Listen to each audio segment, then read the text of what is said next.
The Central Club. What's going on, people? Welcome to the Central Club. This episode is brought to you by Re-Inspire Printing and Weekend Defender. If you haven't already, make sure you hit that like button, subscribe to the club, and hit the bell button to be notified of future content. Today, we've got a late one in the Central Club. Probably the latest podcast we've done. It's about 10 o'clock at night, right now on a Friday. And the settings is perfect for this guest. You know, I'm really excited to get into this one because this person is an idol to me. All right. And to a lot of the guests who are not into this scene or this type of music, you just got to respect the craft and know where I come from. This is what I listened to growing up. So we've interviewed a sibling of his younger brother, Paper Pabs. So we've ticked one off. I'd love to tick the 3 off one day, but you know, we got the next one in line. It's Mr. President T. Yo. What's going on, brother? All good, you know. Life, just aging and developing. Yeah. Like everyone else, really, you know. Yeah, well, he looks like you're aging well, man. Thank you very much. Looking $1 million, brother. I hope so. Thank you very much. I'm trying to keep it, you know. Thank you for coming down, mate. Really appreciate it. Yeah. I know you're performing tonight in Cardiff. Yep. Have you done Cardiff before? Done Cardiff in the past, twice in the past, I think. So, a university venue. Student going back union, about yeah. 7 years ago. And something only a couple of years ago, I can't remember now, another university function. Yeah, so But, quite recent then. Yeah, always get a great response in Cardiff as well. Always, the reception's always booming. Like, people are always, the crowd's got a lot of energy. And that's what I like. And you've got some true, like, original Pres T fans from Cardiff as well. Oh, 100%. Bro. Loyal Pres T fans that have always been on me from day one. Yeah, no, definitely, mate. And I you know, even people who might not have contacted you, I can certainly vouch for a large demographic of Cardiff-born, Cardiff-bred people who know about Pres T. Yeah. From Meridian, Of course, Meridian days. So, no, this is special, man. Yeah. And I know you haven't done many podcasts. I know you've done one or two. Yeah. You know, but I really appreciate you coming down. So I think for the guests, for the listeners, sorry, it would be good to go back a bit, like and let people know who you are. Yep. And how you've became this great MC, let's say. Okay. So we've spoken to Pabs, obviously. We've gone through, you know, upbringing and stuff. But for the people again, where are you from? Originally birthplace, I was born in Birmingham, like my brothers. And at the age of 4 years old, that's when we moved to North London. So in 2 barrels in one, that's where I'm from, kind of, you know. Half Broy, half London. Well, Birmingham born, London raised, kind of. Yeah. As Pabs would say it as well. So yeah, that's what I would like to say, yeah. Yeah, and have you still got a good connection with Birmingham? Oh yeah. Got lots of family that still live there. And they'll always remain there still. And always go there to visit every now and again. Yeah. And what part of London did you move? Tottenham, North London, N17. But then as we was growing up, I kind of lived in N18, which was Edmonton. But it was like, they called it Upper Edmonton. You've got upper and lower. So the part of Edmonton that I was living in was closest to Tottenham, if you know what I mean. Yeah, so it was kind of a mix. Yeah, some of the old council houses from around there used to belong to Haringey Council, which controls Tottenham and Wood Green and those areas. Yeah. And I don't want to just disclose your age, let's say, but what year are you talking when you moved to London? Was it the 80s, 90s? Yeah, 80s. So 87, 86. And what was London like back then in the 80s? Back then, growing up, it was a pleasant place, to be honest. Kids could play outside. Literally, no lies. You could leave your front door open. Yeah. And then obviously, you know, today we are. Yeah. Yeah, you hear that, don't you? Like, it don't matter where in the UK you talk about, people would say, back, you hear the old mothers and all, you can leave your front doors open, you know. Yeah. And it's like, it's not just, let's just say, because of gang violence and stuff, but like, even like, pedophiles and the boogeyman and stuff like that really wasn't about back then. Well, Oh, it no. doesn't seem as much. Oh no. So and school, did you go to a school mixed with Tottenham and Edmonton boys as well? Yeah, so the primary school that we went to was literally only a minute's walk from our house. And then the secondary school we went to was in the neighbouring area to Tottenham, but it had a mix of Tottenham and Edmonton boys in the same school. So it was kind of like a North London type of thing, It was a good school, to be honest. A lot of parents wanted to send their kids there. Yeah. And And for the people, siblings wise, there's you, Yeah. Pabs, of course. Yeah. And Big H. Big H. Yeah. Any others? No. Just you three. Yeah. Okay, and you're the oldest, yeah? Yeah, the oldest, yeah. Yeah. I learned them all the ropes, Come on. Yeah, you take the credits for anything they've done then, yeah? Yeah. Yeah, no, if anyone, people who know, just a great trio, innit? An iconic trio of brothers Yeah. who have done great things in the music scene. Yeah. What was you like growing up in school and that? Was you a good kid? Was you musically gifted at that time, would you say? I was into sports when I was younger, to be honest. Yeah? Way before. I've always been into music and that, but yeah, you striker for Southbury FC or something. Yeah, Southbury FC, which was a Sunday League club. We got quite far, to be honest. We beat a team called MacD Rangers. Sick name. That was sponsored by MacD's, and they was top notch. They were the kids. And we beat them one time 6-1, and I scored the last goal, and it was just electric. Basically, I'll never forget that, to be honest. Yeah. So. And so you could ball then, Not anymore.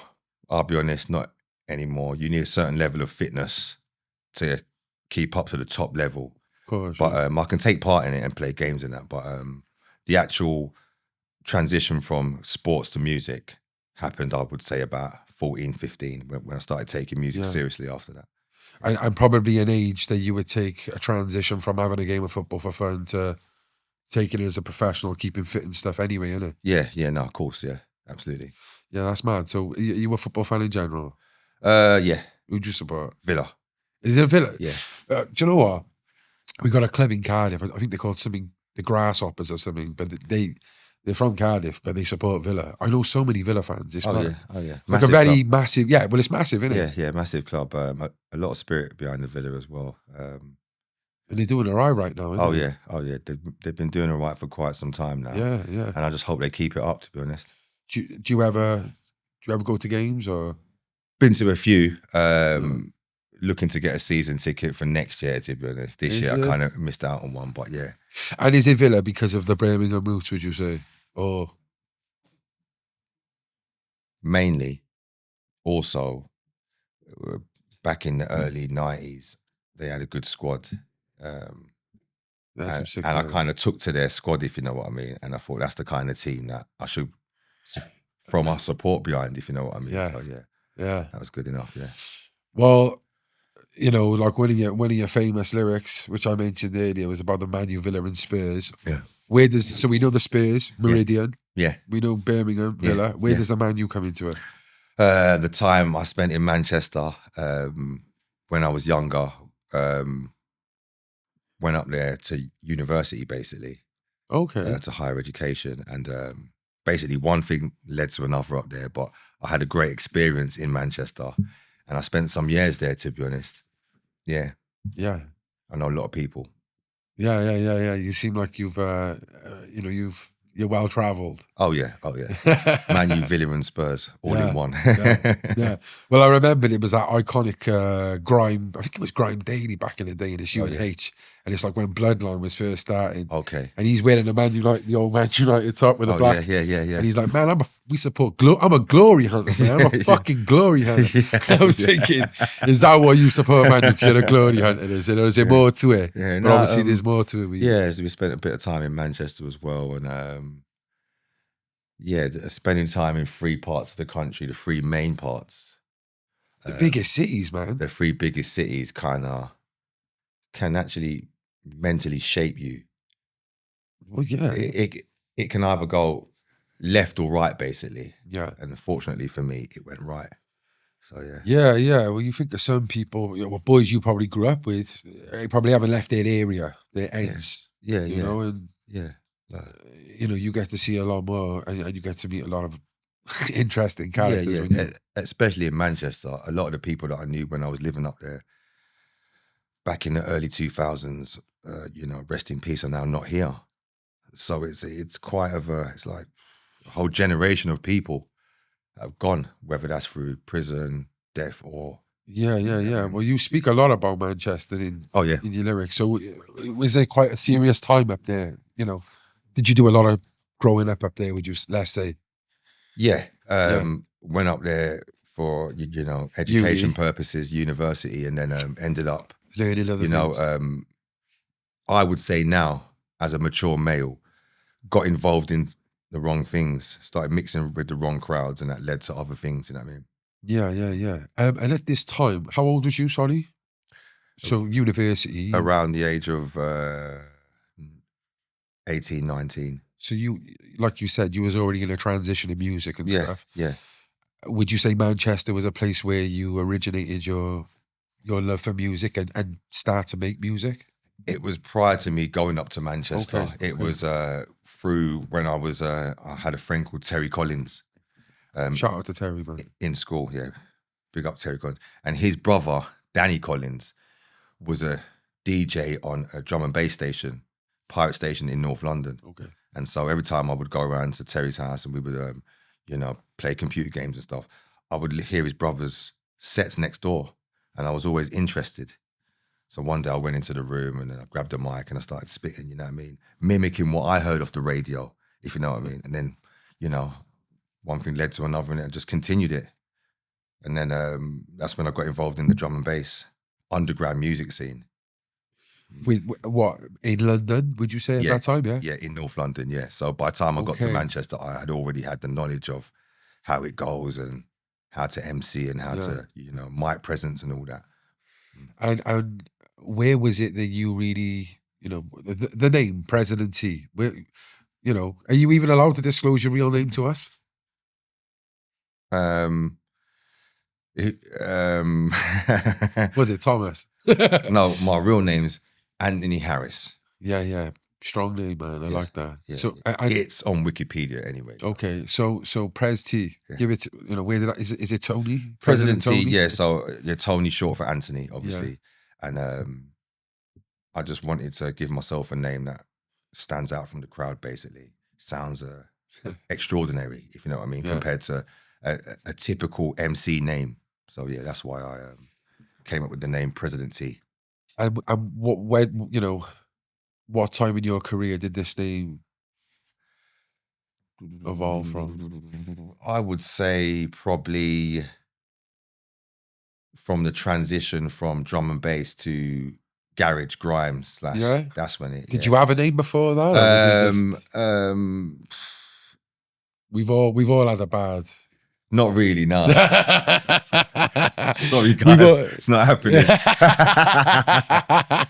Yeah. So no, I never had a name. No. Yeah, leave it there. Yeah. Okay. Those that know. Anyway, those that know. Yeah. No, because loads of people have done it, innit? It's like the same with like Hotmails. Remember when you used to have your own like email? Oh yeah. Do you remember what your first one was called? No, my first ever one was my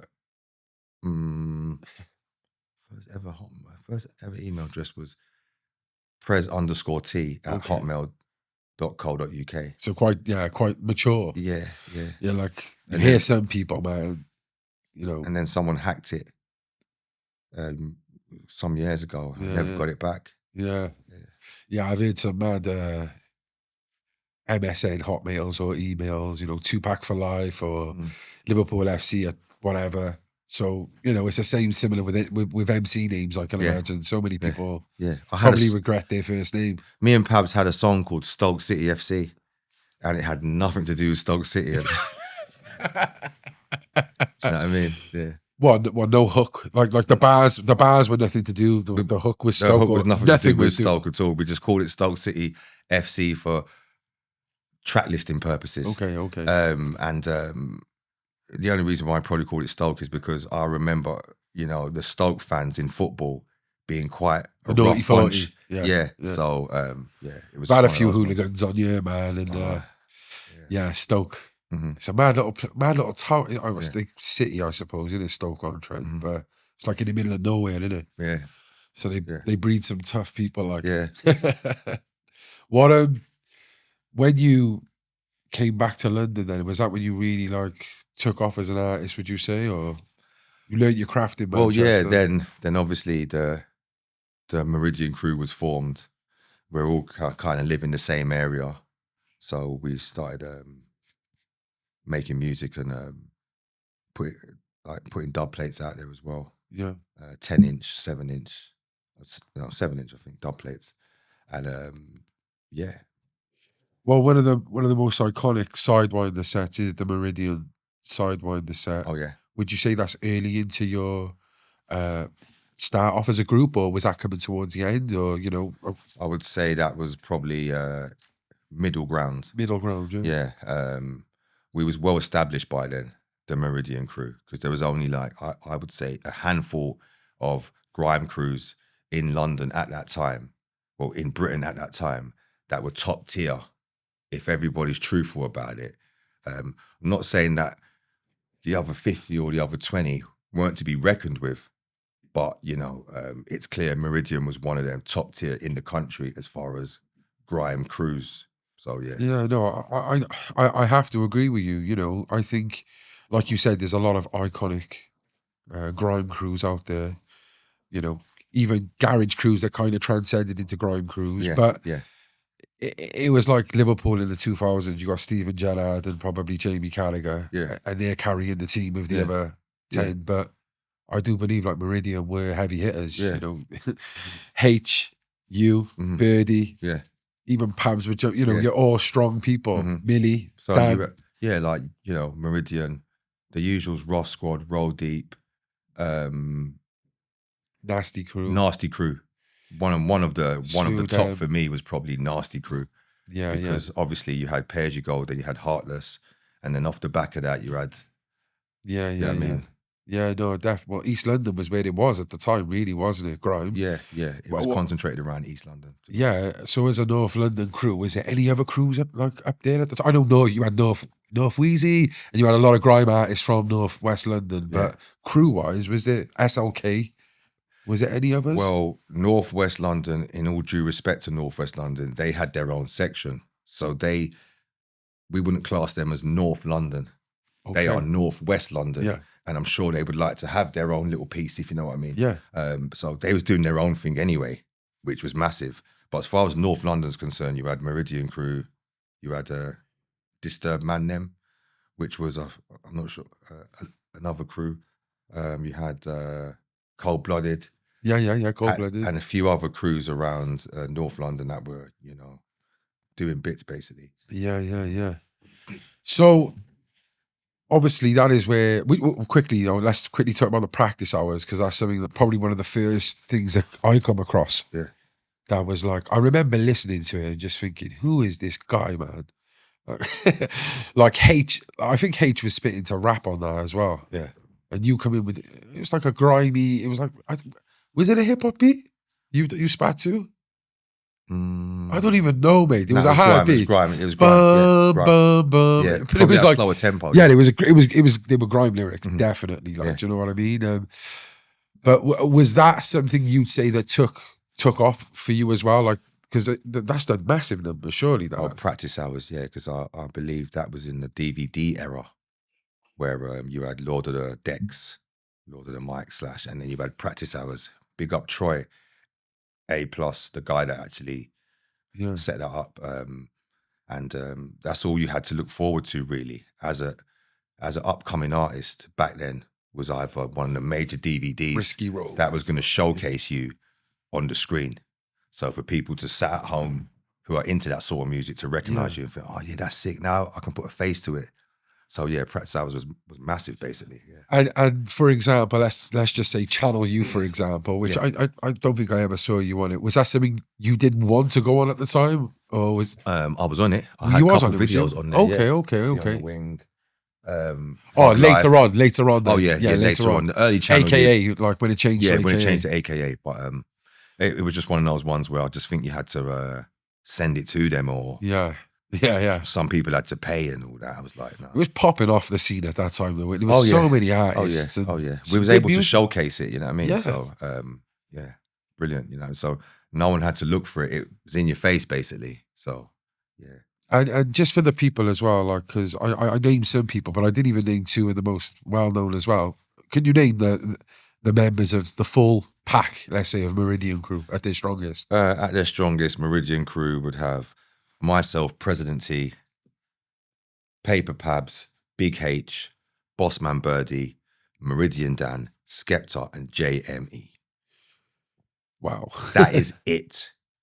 That is it. No other members, whether that was prior or after, you're not certified or verified Meridian crew, you know. So I'm just making that clear, you know what I mean? Yeah. The record. Yeah. Thank you. Yeah, thank you very much.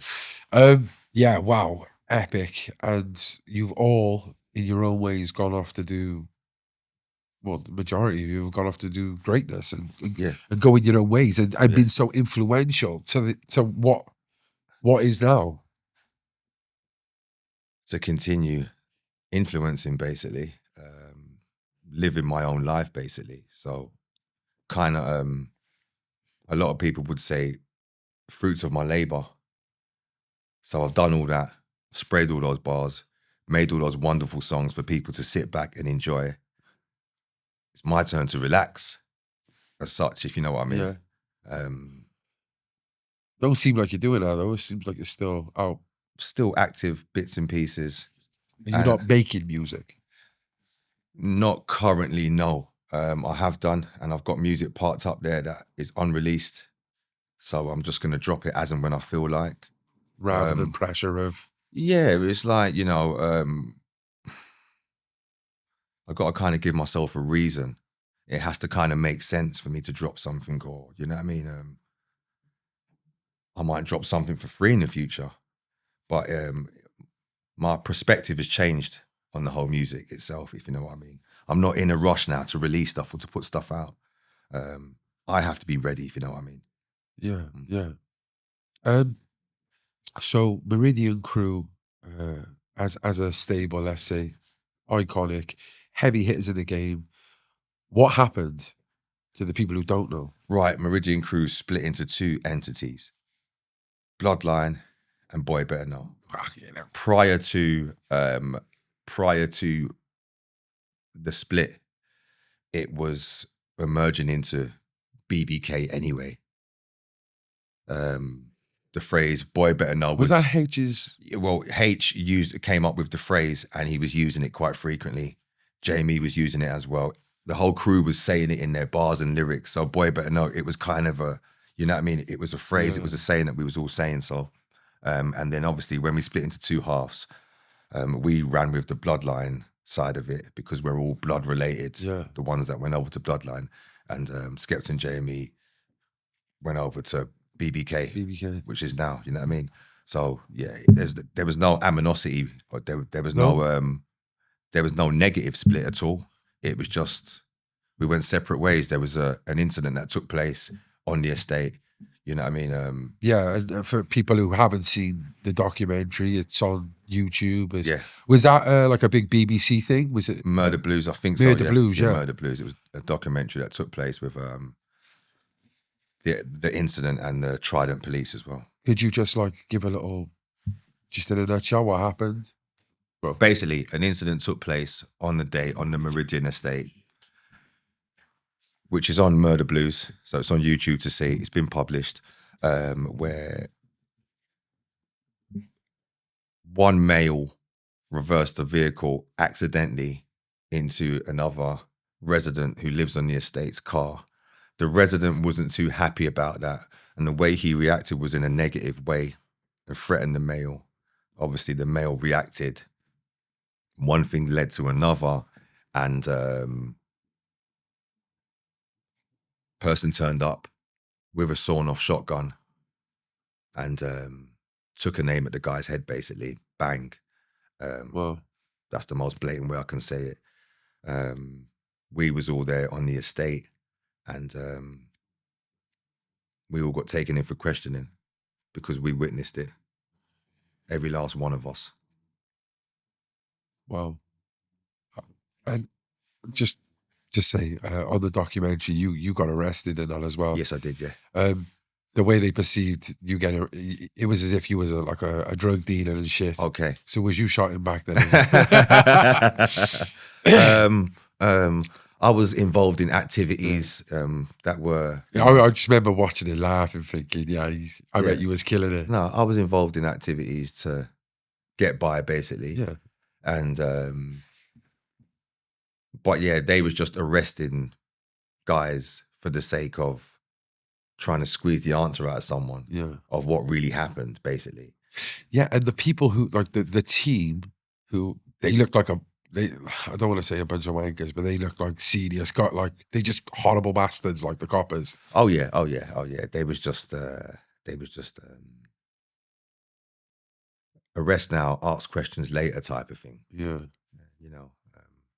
And did you got off with that? You walked out with that, yeah? No? Oh yeah. We was all kept in custody for over a week. Police station custody, by the way. Went to court and obviously got extended for another 70 or 48 or 72 hours. So as they do. Yeah, as they do. So yeah, it was quite a moment, to be honest. And I remember, not being able to retrieve my car. Yeah. I found out that the car was stolen, by the way, but I only bought the car a few days prior to that. You were spewing about it. I was just living in a realm of I'm untouchable and life is life. They even had my picture at the petrol station filling up.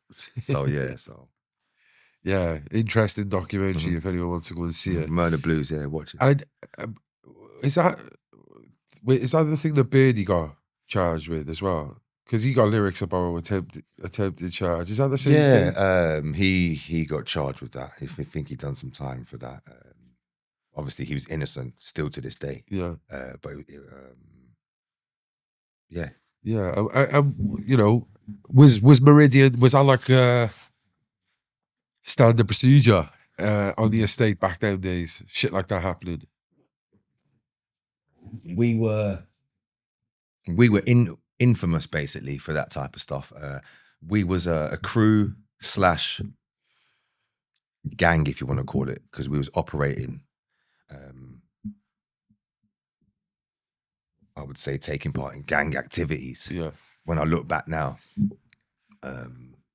You was one of those rappers that actually lives... I would say that a lot of rappers now rap about a life that I was living. Like, hand on my heart, I can say, like, I was living that life, and I haven't got a clue where they get those bars from. But, it might sound good, but there's no truth behind it, to be honest. Well, it's something that me and your brother spoke about on the podcast. It's like the WWE, and it's like people are into that kayfabe shit where they believe it so much. They're playing a character. Yeah. Where did they get that character from? Yeah. A lot of guys want to be popular. They don't necessarily want to do music. They don't want to be rappers.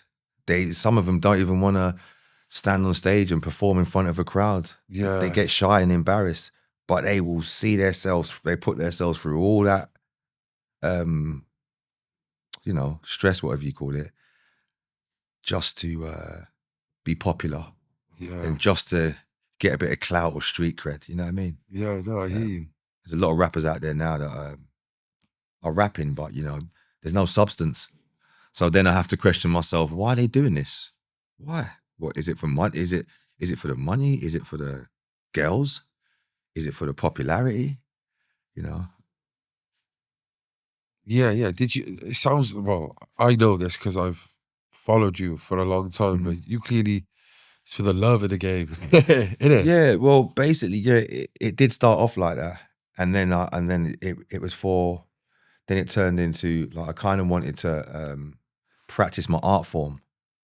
Do you know, I just clocked. Do you know how many lyrics you got that are slogans of the way I just say things and I like love for the game and all that? Yeah. No, of course. Love Yeah. for the game. Yeah, That's yeah, what I yeah, say. Is yeah, anytime yeah. I say love for the game, it's love for the game. Like I try and break it down to people as such. Like even in when I spray my bars and my lyrics, it's like it's not about talking wicked all the time if you're not making sense, Yeah. if it ain't coming together. So I would say something like, now I'm gonna end MCs because I'm ending my tether. 1 to your nylon, 3 to your leather. Family, don't get clever. Mine get 1 to your fur and feather. We ain't the same. Mine get 1 to your glass and frame, licking off heads. That's not my aim. Man wanna talk about light and flame. Mine get 1 to your flesh and vein. Oh, what a shame. Show man the hunger, but it weren't for the fame. I must be going insane. Bad man status. Everybody wanna claim. That's the Meridian. That's the thing that everyone's trying to buy and steal, but you can't make it sound like the originals. So, that's what I'm talking about. That type of clarity, if you know what I mean. So yeah, Wow. I mastered that. What? It's probably not worth me saying the question because I can imagine your answer being something like, I created it. But there must have been some like inspiration from you to spit the way you do. Oh yeah. I kind of, to be honest, a lot of credit goes out to obviously growing up to listening to rap music, the icons, Biggie and Pac and everything, and getting the inspiration and the love for the music. But also I would give credit to the drum and bass, the slower drum and bass MCs from back in the day, because, like Bassman, Trigger. He who not be named. Yeah. And Spider. Yeah. Concrete respect to Spider, because those guys there, they was spraying over fast tempo dance music. But making sense. But they brought that Jamaican type of yardie type of flow to it, and it went together like a house on fire, basically. Yeah. And yeah, so I kind of got a bit of inspiration because, no matter what anyone says, garage, grime, and all these other subgenres of UK dance music are all high tempo compared to your hip hop or R&B. Of course, yeah. So I kind of, admired the way that they was able to still entertain the crowd with slower paced lyrics on higher paced instrumentals. Yeah. No, it's crazy, really. A lot of people, 100%. It's like over there in the US, they had this thing, hip hop. Over here, we had this, but then people kind of transcended to meet it halfway. Yeah, because you could, they was on tape packs and stuff.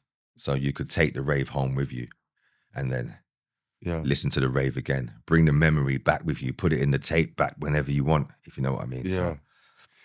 And you don't get that with hip hop, really, do you? You don't get raves, events, let's say. No. You get live shows where the rapper or the performer can come and, you know what I mean? Do you still love performing? Yes and no. What's the pros and cons? I'll start with the cons. Okay. Performing to a crowd that don't know what good music is. That's one of the cons. Oh. That's a potential risk. Or performing to a crowd that are just there for the act rather than the direct artist, if you kind of get my drift. And the pros is just getting the feedback, being able to entertain a large crowd of people and yourself at the same time. Yeah, kind of opposite to those cons, really. They get the people there who actually know who you are. Yeah. They're there for because they respect it, they know every word. Well, also, when I performed in LA back in 2018, I performed in a venue in Los Angeles and no one was moving apart from their top half, apart from above their shoulders. But it's kind of like they was there to listen to the bars rather than to dance to something that they're not used to for some reason. I was probably, that's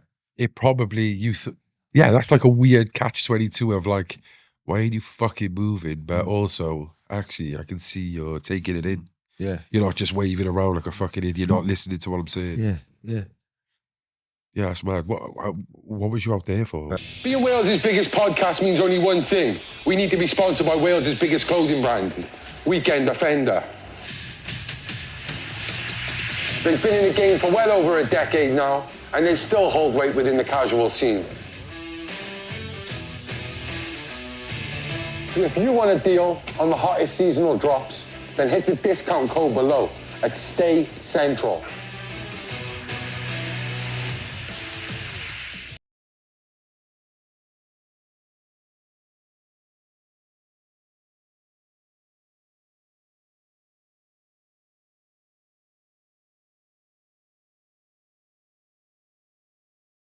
But I was out there on an event with Jay Kenzo. Okay. And it was shocking to get to America and for people to be coming up to me who've recognized my music and know of it and That's fans mad. of me and stuff. So yeah, that itself just if I assume that I never hit a milestone in my career or my life, that was it basically. So yeah. Yeah. Yeah, it's crazy, isn't it? Yeah. What Bloodline went one way, Boy Better Know went another way. And you were saying a big part of it might have been the Meridian, you know, the blues. Yeah, because everybody, like certain, obviously certain people had to move out of the area Yeah. while the investigation was taking place Yeah. and stuff like that. You can't. Because the guy that was shot lived only a few doors away from Skepta, literally a few doors away. So, you know, it was like animosity or tension in the area. Yeah. But everybody went on to continue to make music though. Yeah. Everybody went on to still make, you know, music and release music and, you know, even down to Meridian Dan, Bossman Birdie, Paper Pabs, Big H and Skepta Jamie. The Bloodline family, would you say that's one of the pinnacles, would you say, of your career? I would say, yeah, the Bloodline family was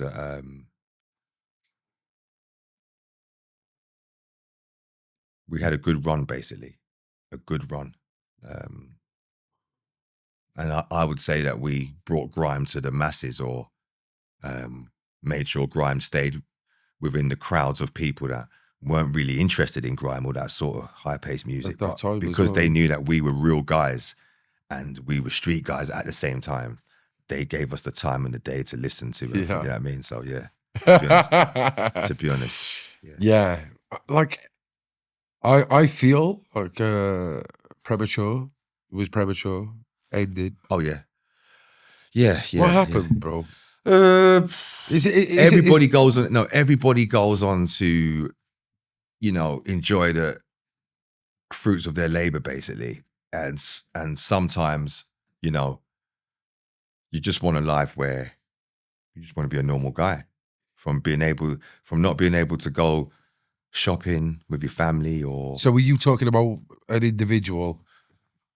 Yeah, basically myself. Okay. And if I went through that, I can only assume H, Bossman, and all the rest of the members went through that. Was there anyone in the crew who was holding it together, the glue of it, or was you all? Because you're all strong individuals. Yeah. You're very larger than life characters. Was there anyone who was like holding that together that maybe? No. I would say Pabs is responsible. He done a lot of the logistics for the crew, and he's responsible for a lot of the marketing and the promotion. And as far as if there was a label CEO, he basically was that. If you know what I mean, we was both founders of Bloodline. Me and him. I was co-founder, but he was the actual active CEO of the actual firm. So yeah, I would say he done a great job. Yeah, and you know, no pun intended, but it was like getting blood out of a stone, trying to tell Pabs what's happened with H. Where did H go? Can you shine any light, or is it? I know, like he was quite like he's just doing his thing, like. But is there anything you can shine a light on? I would just have to just be as real as it gets. H has done very well out of the music that he participated in. any entertainment field that he involved himself in, he always was successful in that field. And he's just now, I would say that he's enjoying the fruits of his labor. Wow. You know what I mean? So he's living a very wealthy life, Really? as far as I'm concerned. And What, and you're telling me the music was a part of that? Well, I would say that he's at the point now where unless it makes sense, why get back involved in something that's going to take your time away from you? Yeah. When you know what I mean, you're just spending. You know what I mean, I used to time. listen to him on, and I think it was probably towards the end of him stepping up. But Grime Extra used to be on the radio like every week. Yeah. And he was like a comedian, bro. Yeah, Like, of course. He was doing like news bulletins and shit, bro. Yeah. We're going to bring Grime Extra back, to be honest. Bro, you should, We were talking bro. about that, to be honest. Yeah, It was Grime brilliant, Extra. mate. Yeah. Every week he'd be something. Is it? Oh, mate. Like, but it was a shame. Like a lot of people would say, yeah, the P-Money clash is what finished him. That's what some people would say. It depends which way you look at it, really. I would say that put him on a bigger platform than he was at the time, to be honest, because it opened people's eyes that never really knew about H or weren't H fans. And it depends which way you actually look at the clash. From me, I just think, from my perspective, H saw what the music scene was really about after Lord of the Mics, and from that probably left. That's my interpretation. Like, because it seemed like he was upset with a few things that I could understand him being upset from. Yeah. And he probably thought, fuck this. Well, it's like my opinion with it, and that's with all clashes from across the whole board. It's like a boxing match. It's built on points, but you could also get a knockout. Yeah, true. It doesn't matter how many points you've accumulated. You get knocked out. You get it banged out. Yeah. KO. You know what I mean? Yeah. I agree. But yeah, so I would say, that clash was great fun to watch. And anyone that would see it as it finished H, that's the way that they look at it from their angle. Yeah. Probably P-Money fans. Maybe. And as much as P-Money, I rate him. I've met P-Money. I actually went to one of his shows, and yeah, it was sick. But they're two totally different MCs. Mm-hmm. But I'm probably just a bit biased. Like, I don't think H got beat. Like, the bars that H spat and the reception he got in the room, it seemed to me like he was. Yeah, the crowd wanted, obviously the crowd that was there, they paid whatever they paid to be there, whatever, and they wanted more of a show for their money. Yeah. To be real. Yeah, I also see it from their perspective. You grow up on Lord of the Mics and you see some artists who are probably trying to make a name for themselves at that time, and they're going round for round. But I could see where H was coming from. At this time, Lord of the Mics wasn't in the dungeon. It was on a venue. There was a contract signed. So I kind of understand where he's coming from as well. Yeah. Okay then, so Bloodline goes one way. Yeah. BBK goes another. Yeah. Does really well as well. Yeah. What's your kind of outlook on BBK? Like, from what they've done, do you think, it's burnt its legs out? Do you think it could have went further? Do you think it went the wrong way, the right way? Ideal, to be honest. Done some big things, put on some big events. I would say that BBK has a prominent place in the grime culture itself. So without crews like BBK, grime would be less exciting, to be honest, less. And to be honest. Yeah, I think like you could probably say Bloodline as well. Well, I will say Bloodline. I would say so. It's okay. I would say that I'm glad to be part of a establishment, if you want to call it, or a bigger genre that a crew like BBK are involved in, because they show the skills and the expertise that it takes to be known in this field, basically. Of course. You know what I mean? And when you look how far it's gone to people like Drake and Over the Pond, people who recognize it. Yeah. I would say, and I'm sure you would as well, then, that Meridian crew, a direct, you're the, one's the mother, one's the father. So basically, Bloodline, BBK, President T, Skepta, J&B, Bossman Birdie, whatever you want to throw in the pan, it all originates from the Meridian crew. That is the essence. That's where the contribution to the culture stems from. You know? Still to this day, holds a big, that area, that part of North London, Meridian, still holds a strong influence over the culture today. Yeah. There's still artists coming from out there, would you say? Yeah, yes, yeah, there is. I would reckon so, yeah. Yeah. Okay. Well, obviously, during this time, you know, because obviously people go away or people, you know, for whatever reasons. But I remember like vividly that Tea on the Wing, which was a single that you put out. Yeah. Was like, fucking hell, Prez is back. Like, like that was massive. Yeah. First of all, Tea on the Wing obviously means on the wing, the jail wing, Yeah. So first of all, did you go to prison and come out? And yeah, I did. I had a little spell in Her Majesty's place of accommodation, and I came out and done better things. I came out, I looked forward, I never got involved in crime after that. Yeah, fair play. And at this time, although grime has had like revivals, let's say,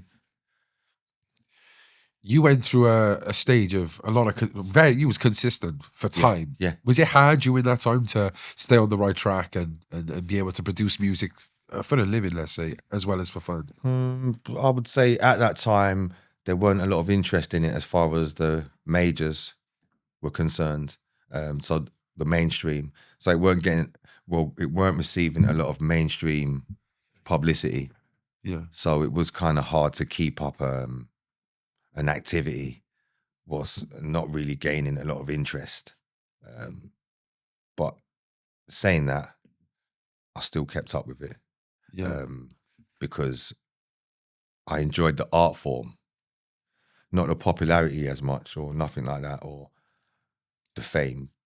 I knew that I kind of knew by, you know, keeping up with the art form, they would know who's really running the thing, if you know what I'm saying. Yeah, but, you know, maybe there isn't like a strategy in place that you have followed or played by. But have you ever sat back and like kind of acknowledged or asked yourself why you have such a cult following and have been able to stay relevant in a scene that has had many peaks and troughs? Many reasons. Probably I've asked myself. Sometimes asked myself: is it the grammar? Is it the science behind the bars? The way I place them? I was watching a reaction video the other day or something, and it was about one of my bars, and the guy said, he starts the punchline 4 bars later than it's supposed to. And that was just some clowns that haven't got a clue how to analyze any sort of bars. They ain't from no sort of culture. Whoever gave them the jurisdiction to actually cast that vote or cast that reason or anything like that, are just clowns themselves. But anyway, you know, I would say that it's the cult following stems from the science behind the bars. And obviously anyone that knows English or grammar or poetry as such, you know, would respect, you know. Yeah, no, it. I can see why, and I agree there, mate, because maybe something we can talk about with grime. You know, a lot of it doesn't make, some people don't make sense. No. Or they're just MCing about stuff that rhymes, but it's got there's no substance. So it's like, yeah, it sounds hard. Yeah. Shanging a waist and I done the space. What? Come with a glass and I carved his. Like, bro, listen. Yeah, crime, wine, and time. They're not going together. Yeah, no, but they just sound. No, and hence why grime is viewed in a less of a quality state than say drill is, if you know what I mean. But I agree, but for a long time I thought drill was, not to throw dirt on it, but I always thought that was the more basic version. You know, like the wordplay wasn't there for a long time. It is, there are artists out there who are amazing, don't get it twisted. But I thought it was like on a low vibration, just pure ag, and a lot of that as well. I would say in drill, there's certain artists in drill who have mastered the science of rapping over that. Yeah, Everybody knows who they are. of course. And there's other artists that haven't really mastered it. And that's all it is, Yeah, really. Same with grime. But with drill is the younger son of grime. Yeah, it's amazing to see that something like grime that has evolved from other music has gave birth to something else. Yeah, How it just keeps evolving. Yeah. I think it's great that there was, there's drill. So, the youth coming up now, the talented youth, they've got a choice basically. Yeah. Of either to participate in or take place in. You know what I mean? Yeah, but with grime, do you? It's always something that people say, but do you think it's dead, or do you think it's alive, or is it just like it's there, but it's not making enough noise? What position would you say grime is in right now? It's probably in a position where a lot of people would deem it to be dead because it suits their narrative of what they want to do at that time. And if it's not working out for them, it's dead. It's dead. It's not working out for me, it's dead. But you know what I mean? The minute, you know what I mean, they're, they take part on a tune or jump on a song that gets a lot of coverage, Grime's back, so, it's picking and choosing, basically. It's picking and choosing. Well, one thing I would say about that is it's very hard to become a household name from grime and be successful from it. Or be comfortable. Now it with is. It. Now it's hard to be I would say nowadays it's hard to be a household name from grime. It's quite hard. Back in the day, back then, a lot of artists seem to have their own individual style. Yeah. But even now, let's say those artists that were household names now, some of them are not relevant right now. Because they all sound the same. Survival of the fittest. Yeah, because a lot of rappers now sound the same. So, the local listening fan won't be able to tell the difference between who's who. They just like this type of music. So you can say to him, what are you nodding your head to? Oh, it's this rapper. And then you say to him again, what are you nodding your head to? And he goes, oh, it's this rapper. Oh, the same one from yesterday. And he goes, no.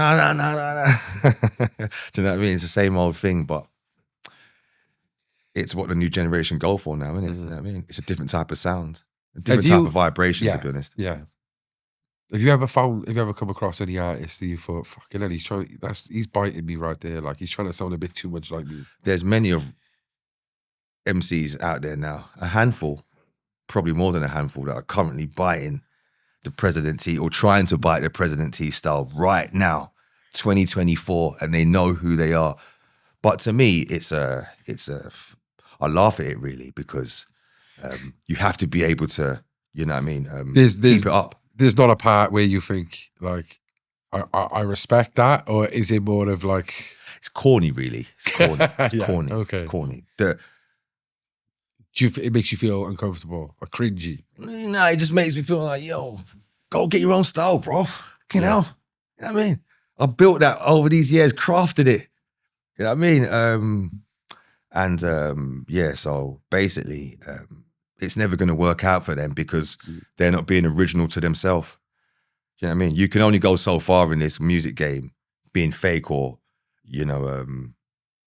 pretending to be someone else. The kayfabe. Do you know what I mean? Yeah. I respect rappers that have done the flow as a tribute to myself, or paid respect in that format. But man, are just using it on the sly or trying to up themselves by using it, and then thinking that all these fans in the world, when Prez is still alive, are going to think that that's your flow. Come on, you're losing the plot basically. So Okay. One artist that I'm a big fan of, who I actually seen you actually do a set together. It was only a small one. You've probably done much more behind the scenes. Yeah. He's actually from North London as well. Yeah. He's Cassis Dead. Okay. How did that come about? And also, what do you think of him? Do you think he's a unique individual in the scene? Because it seems like he's got a cult following as well. Oh yeah, essential cult following, and he's one of those guys. Without someone like Cassis Dead, the scene would be less exciting than it is now, I would say, at the least. So, and that event there was organised by Size. It was done in Hoxton, East London, and it was a Size and a Nike event. Yeah, and it was brilliant. You know what I mean? We both got to perform on the night, and networking and interacting with lots of people that were into that sort of stuff. And yeah. Did you know the person? Did you meet him before that? Or? Oh yeah, I've met Cassis Dead a few times still. Had a lot of conversations and that. Really nice guy. Yeah. What's his kind of I wouldn't say ethos, you wouldn't break it down, but what type of person would you say he is? Because he seems like he's got his head switched on and I would say he's well organised, collective, and he knows what he wants out of this. You know what I mean? He knows what he wants out of this. And he's able to, like what you said, attract such a cult following. It doesn't just stay with him in his local town or where he's from, all over the globe. You know what I mean? So, yeah. I respect that. Yeah, shout out to Cass. Clashing. Yeah. We touched a little bit on the situation with P Money and your brother, Big H. But for yourself, have you ever clashed? Have you ever wanted to clash? I wanted to clash when I was younger, when it made progression or financial sense at the time. To be honest, I haven't really had the offer much over the years. I did have a clash with Trim years ago. Ooh. It wasn't like a head-to-head clash. It was more like a send for send. I think I remember that. Yeah, send for send type of thing, and that weren't really nothing to do with me initially. But obviously, if you're an MC back then, ego's high. I remember that. Someone mentions your name on the track or something like that, and then I was just, you know what I mean? So yeah, it wasn't nothing serious or nothing like that. The fans took it more serious than I did, but yeah, that was it. Yeah. And Trim as well, like he was known for sending for people as well. Oh yeah. I remember him and Stormy went back for years. Oh yeah. Yeah, no, I get it. And like, why would you? I wouldn't say risk it, because I'm sure you're very confident in your ability. But when you get to a stage, when you get to a certain level of displaying your talent for rewards, whatever that might be, then, you know, a clash has to be worth it. Yeah. You know, it has to make sense. You ain't going to get boxers out there. They're not just going to take any fight that comes along. It has to be, you know what I mean? If Tyson, there has to be a Tyson belt Fury on the line. wants a fucking box, it's got to make sense, haven't it? Yeah, there has to be a belt on the line. And as far as the clashing situation goes, there was no other artist at the time with any belts, if you know what I mean, in my eyes. So Trim was the only guy at the time. So there's never been anyone in your your sight, like? No, well, in all due respect, I kind of sent for Trim back then because I kind of respected his art form of the grime and how he displayed his talent on the grime. So and I kind of saw it as something that's worth sending back for, or as a challenge. But you know, I've had many a guys on tracks mention my name or say a few odd things, and I thought, you know what I mean? Just blows over, you know what I mean? So yeah, it's really interesting. You've been part of some big, like, kind of what would you say, remixes as well, like you said, you know, when the odd grime MC might jump on something and say it's back, but you've been involved in some of them, and obviously probably the most iconic one would be That's Not Me remix. Oh yeah, oh yeah. How do you think you were in the ranks of verses? Where would you display yourself? I on would that say remix? that my verse on That's Not Me is the best verse, to be honest. I'm sure any other wise guy would admit that, to be honest. Even Skepta himself, whose track it is, and respect to him for giving me the call and saying, yo, Prez, I'm doing a remix to That's Not Me. And I was like, all right, cool, Yeah. done. And before that, because obviously you went your separate ways, you and Skeppy. Yeah. You were all still speaking and chatting, then all still good, yeah? Like, Oh yeah. so fair play to him for shouting you and I like. Never had a fallout with him in my life, to be honest. Yeah. And in a nutshell, quickly, if on the topic of Skepta, what type of person he is away from music? That was a cannonball. That was. What type of person is he? Cool person, to be honest. Cool, yeah. Minds his, like he would mind his own business on a normal day to day.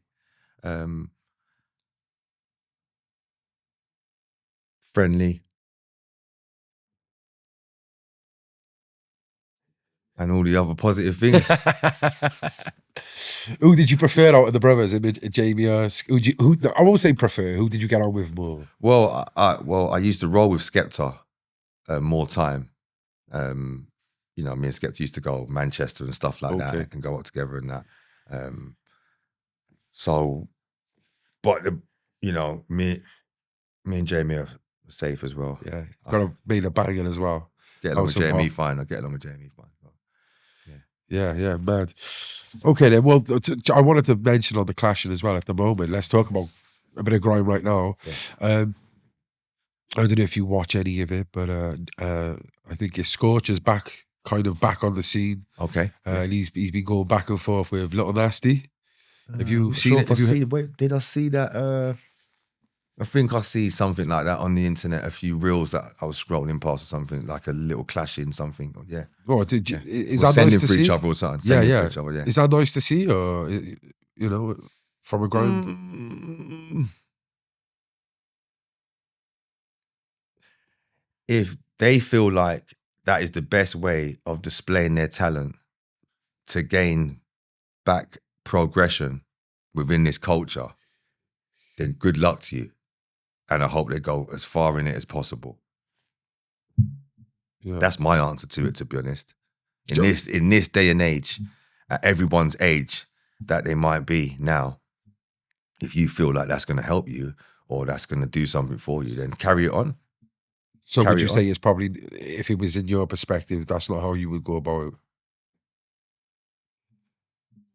No, I'm saying if they feel like that's the best thing that they can do, yeah, carry it on, because everyone's got their own reasons, really. So sometimes a man might mention your name or send for you on a track, and you might think, you know, it's not worth responding. I'm bigger than my man. It could be the wrong day. You think, nah, you know what? I'm not going to let him get away with that.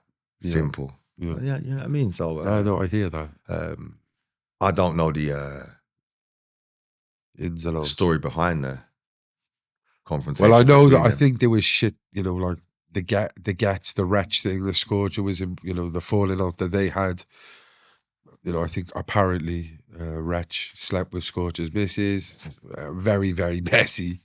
And then I think it's gone like, I think a bit of that angle's been brought into it. You know what I mean? Right. So, but I don't know, mate. From a grime fan's perspective, I bet they're rubbing their hands together and thinking, yeah, I'm going to enjoy a couple of months of this, you know.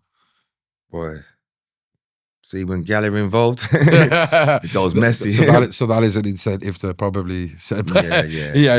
Maybe. Kill Off Killy. Yeah. Where did that come from? It's basically a saying that you might hear. This is what I say to people. It's a saying that you might hear in the Caribbean, Jamaica to be precise. Okay. Developed by myself as a positive or negative reaction to something. So that's where Kill Off Killy stems from. Okay. Yeah. Okay, and it just fits perfect. Yeah. As an ad lib, as a one-liner. As a one-liner, as a I'm not gonna say what I was gonna say. As a alternative bar spacer, Yeah. if you know what I mean. Okay, yeah. And I think that there was another one of those elusive, iconic individualities about you early on. Kill Off Killy was just different, isn't it? Yeah. But well, back then in grime, everybody had forward bars. So like one-liners. True line. Yeah, all of that. You So, push the yeah. red line. Yeah. yeah. So okay. Kill Off Killy was quite, and still to this day, everybody knows Kill Off Killy. When I go to a 100%. show and I just scream Kill Off Killy, they're like, Kill Off Killy. Yeah. It's pretty, Kill Off Killy. So whatever that does for you, I hope it does you well. Fair. So you've travelled all around. What's your favourite accent when it comes to grime? From your perspective as a listener, because you're from London, you might think it's interesting listening to an artist from there or there. Like, have you got a favourite accent? Yeah, well, accents, haven't got a favourite one as such, because compared to my accent, they're all toasted, mate. You know what I mean? All toasted. So, but yeah, basically, I would say when it comes to spitting on grime, I would say I do like the East Midland accent, to be precise. East Midland. East Midland. So Well, Leicester, Notts. Leicester. Yeah. Anywhere like that. Okay. And because when I visited there or went up there, I've noticed there's a lot of poetry that comes from that part of the country. They're very into poetry. Big up Jar Digger as well, and Warrico and guys like that. Legend. Yeah, so basically there's a lot of poetry that comes from there, and there's many of other guys from Notts and surrounding places that, are massive. And when it comes to bar for bar, so yeah. Cryptic, and there's a few. Yeah, like, Mescal's accent, something that I'm not used to hearing a lot, the Liverpool accent. So when I do hear it, you know what I mean, it sounds good in my eyes, to be honest. But yeah, I haven't got a favourite as such, to be honest. Yeah. I think clarity is the main thing. Clarity, yeah. 100%. Whatever accent that you come with, just be clear. So everybody in the whole world can understand you, your form of English, and then you've got no issues. Yeah, that's something that's never made sense to me when someone is not very clear with their lyrics. Mm-hmm. You want to push this as far and wide as you want. Same as when I started this podcast. Yeah. There was a part of me that thought, okay, I can monopolise Wales as a country and just keep it to Wales. Oh yeah. Or I could broaden my horizons, and it's a no-brainer, really, isn't it? Yeah. You want people in America, you want people in Canada, you want people in Australia. That's right, yeah. English listeners in fucking Japan and fucking Egypt. It's you want to get it out as far and wide, isn't it? Clarity. No, I like that. Listen, I got a couple of names here with things that have happened recently. I just want to get you kind of take on. Yeah, cool. The most recent one, so Young Thug. Young Thug has actually been released from jail on a plea deal. Mm-hmm. Have you followed this at all? I was aware that he was incarcerated. I was aware that the trial was ongoing still, and I recently found out that he'd been released from jail. So I'm happy for him, to be honest. Get out, get your life back on track. Whatever you was taking part in, keep your head down, and don't really be getting involved in any sort of criminal activities, because you've got a big life. You've got your whole life ahead of you. You've got family on the outside and everything. And so, he must be relieved himself that he's out of jail now. Yeah. Well, this is, obviously every podcast I do, there's always like a positive spin out of these things.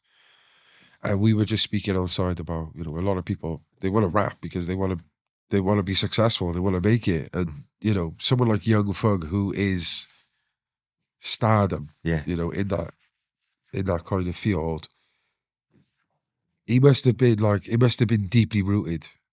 And the same with you, same with me. Like my phone, like I still get people call me up from my past life. Do you know what I mean? And it's easy to dive into that. But Yeah, it must be hard to just cut all things off and go straight. People think it's easy because of the money he makes, is what I'm trying to say. Yeah. All I would say to this, and this goes for everyone, if you're making that much money out of it, I'm talking from experience, you wouldn't have any need to go back to music or participate in music, if you know what I mean. So if you're making that much money out of your entertainment side of things or your shows or whatever you're doing, then you wouldn't think to yourself or have the time to participate in criminal activities. Yeah. You know what I mean? So I think a lot of people get blindsided by the fact that Smart, all these rappers are rich and they got, all of their bills covered for the time being when the albums pop in around that time. But, in some situations, if you ain't slave driving for the record label itself. So would you think someone like Young Thug is probably like, he's not comfy? You think he probably is a bit, comfy enough to, afford a lawyer yeah, true. He's a and simple lawyer legal as well. things and legal expenses and stuff That's like probably rinsed him, see that. that. Possibly. I just hope he can come out now and get his life back Make on some track. great music, Yeah. Yeah. Fair enough. Young Philly. So obviously this Young Philly, I don't know if you've ever Another young. Everybody wants to be young, eh? Yeah. Do you know what? I've never really looked at it like that. Yeah. Everybody wants to stay young. So. Yeah. Well, I think that's probably back to originality as well, isn't it? Everyone's got the same, back in the day, a grime MC would have man at the end. Bear man, or, hype man. Tease. That's been rinsed, isn't it? Yeah. But like, yeah, what do you think of this? The Young Philly situation. Yeah. In all aspects, in criminal trials and cases, innocent till proven guilty. 100%. And that should be applied in every field. But you mean to tell me you had all that to look forward to, the lifestyle, the TV deals or the sponsorships, etc. Why would you get yourself involved in any sort of negative drama where a female is making allegations against you that could end you up in a jam? As such, end you up in a situation that that's my take on it, really. And I don't know him personally, so you know what I mean. But they're saying a lot of things online and stuff like that. And just be careful. This is my advice to anyone out there. Whatever you're doing in this world, be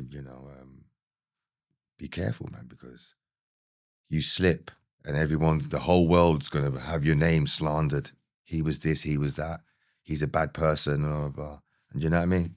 So. Yeah, well, the interesting thing about it, and this just shows you human nature and probably just the society we live in right now. Before that, okay, yeah, there'd be people who are jealous, yeah, envious, regardless. But it seemed like everyone loved the guy. I've never really seen anyone like, fuck Young Philly, or he's fake, or this or that. But the moment it happened, it's like everyone's true colours came out. Like, it's like they were secretly hating on the guy anyway because the amount of shit that was thrown at him. Yeah. Now, if he is guilty, then rightly so. But it's fickle, isn't it? I think in a lot of situations, hate gets mistaken for people just getting to the point where they're sick to death of your BS. Bullshit, yeah. Yeah, and there's millions of people, as well as there's millions of people out there that are clogging up the views and being part of a person's success or fame. There's also the equivalent amount of millions of people that are like, why the fuck is this shit on my screen? Yeah, I know. You know I agree. I agree. So, and he didn't carry himself the best of ways as well, I would say. Like he is renowned as like a womanizer or someone who loves big, the girl, it's the girl thing in it. Like To be fair, I haven't seen a lot of material. I've seen one or two bits from Young Philly and Chunks and stuff like that. Yeah. But from what I have seen, it seems to be around women and girls. Yeah, sexually driven. Yeah, so you know, like I said earlier, if what you're doing, you feel like it's going to progress you in this entertainment world, then you must know what you're doing is right, and you know what I mean, or wrong. So yeah. No, I agree, mate. And on that one, like, I just I want to ask you these questions, basically, kind of as a roundup. So, for you, do you remember your greatest set that you performed? It could be a sidewinder, it could be a radio set. Maybe your most iconic. Most iconic set was probably the Sidewinder set back in 2004. Yeah. 2004, 2005. The Spruce, Maximum. Spruce in your head, box. Yeah, Maximum, me, Skepta, and Bossman Birdie. I think H was on it as well. Yeah, he was. Yeah, one of the best sets ever in grime, in history. Set the culture, set the precedents, set the pace. And if I only just see that, that picture of you, the Meridian. Oh, yeah. Like, as soon as I see that picture, I imagine that set. Yeah. It's just like, you just put them together. Oh, yeah. No, I hear you. Yeah. For Bloodline, the Logan Sama one, epic as well. Oh, yeah. Very, oh, yeah. It was like your back. Like, no. That was epic. Oh, yeah. But that's probably my favourite set as well. And it's still something I play. Okay, yeah. Favorite grime MC? No. I haven't got one. I honestly haven't got one. There's grime MCs that I think are absolutely cold. There's plenty of grime MCs that I think are absolutely cold, and if they carry on doing what they're doing, they're gonna go to the place of, you know what I mean. But as far as favourites concerned, nah, I haven't got a favourite. Okay. Because is that because it's hard to choose, or because you refuse to? No, it's only down based on there's pros and cons in every MC that I see. Okay. You know what I mean? So someone's pros could weigh up another. You know what I mean? You know what I mean? Okay. Yeah. And favorite bar? Your favorite bar?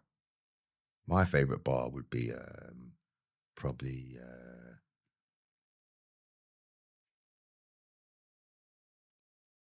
Walk in the room, spray what I like, tea on the wing. That's not hype. I was a stereo without the tight. Must be after a stripe. Like I said before, grammar. I said, that's not right. I don't give a monkeys about the age, skin color or height. Covered in armor, must be a knight. Trust any girl, not even a slight. Trust any girl, not even an inch. Someone like Salt. I took a whole lot more than a pinch. Wow. And then, you know what I mean? It's just, when I spray bars, I always think about how it's going to sound when you analyze it, or if you're at home and you want to write it down. It's going to make a lot of sense. You know what I mean? You're going to say, yo, this guy's crazy. To be honest. Can't fault it, mate. I can't fault it. Future. What's your future hold? Will we get more future albums? Okay. Grime albums, definitely. Okay. Within the next couple of years, more future albums. And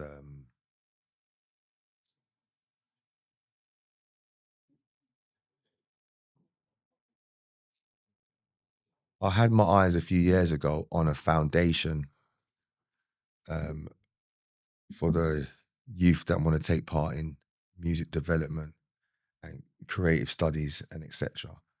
Kind of trying to gather up the funding together, really. Okay. I'm not really a GoFundMe guy. So I'll have to, obviously I'm self-funding. So yeah, also that's in the pipeline as well, to be honest. Yeah. No, that's I always good, want to man. give something back. Yeah. No, fair play to you, bro. You are a legend in this game. And I really appreciate you coming down today, man. And sharing some insight. Things that I've wanted to know for years and years and years, you know. Of course, 100. To be able to ask you these questions in person. Yeah. And I know a lot of people out there will be grateful for that as well. No, Especially appreciate here in Wales. Like I said, you've got a big fan base here. I know locals probably buzzing tonight that you'll be back in Cardiff touching down again. Going out to the Welsh massive, man. Yeah. I've always had a lot of respect for the Welsh crowd and Welsh people as a whole. They've always shown President T a lot of love in that respect. So yeah. Concrete respect once again. No, it's been emotional, man. Just before you go, like we do with all our guests, we ask them if they could leave a message to the people watching. If there's anything you want to say.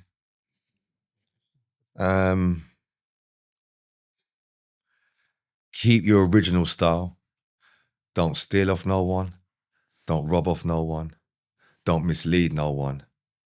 And don't backstab your friends. Because if you do, they might come back on a rainy day, and that day might be your last. The Central Podcast, President T, kill off Killy. The Central Club.